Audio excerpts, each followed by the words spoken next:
So one thing you and I bonded over when we started talking around the pandemic time was how the pandemic really put a lot of restrictions on our freedoms and the censorships that was involved. Were you worried about putting a film like the real Anthony Fauci? Did you think you would get censored or that it would hurt your career or you would get canceled as a writer? How did you feel about it? Yeah, actually, I was really nervous at that time. Coming from the entertainment industry, I knew that nobody really would be okay with this documentary. Probably that this documentary would be censored anyway, but it wasn't a film or a project that I really felt like I could talk to people about unless it was, just the small group that I was working with. And in fact, when I first started, the producer asked me to be the ghostwriter. And I was actually okay with it. I was just so passionate about the project. I was so passionate about this subject. I was excited just to do it. So I was like, fine, yeah, I'll be ghostwriter. And that would work out.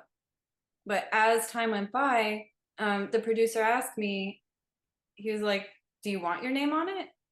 And at that time, it was months in, and I had been writing up all these interview questions for all of these really brave people who have been standing up to the system, the corrupt health system, for decades. And yeah, a lot of them had their careers affected negatively because of it. But I felt what they were doing was so noble. It was so brave that I wanted to kind of stand in solidarity with them. And I was inspired to be brave. So I actually said, yeah, I would love to have my name on it. This is something that I would definitely want to put my name on.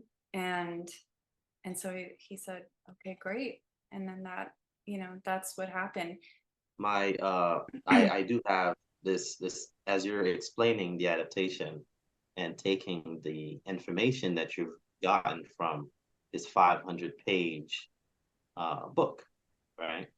Uh, my question would be, how long does something like this take you, roughly, to go from uh, concept to actual finished product?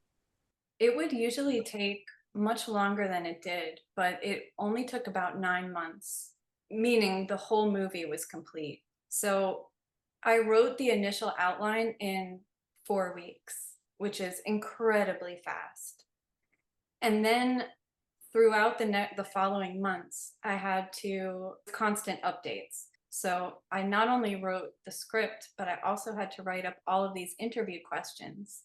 As the interviewees were being interviewed over the following months, I had to put in, what they said into the script. So the script was sort of like always molding, evolving. And then, of course, it all led up to COVID.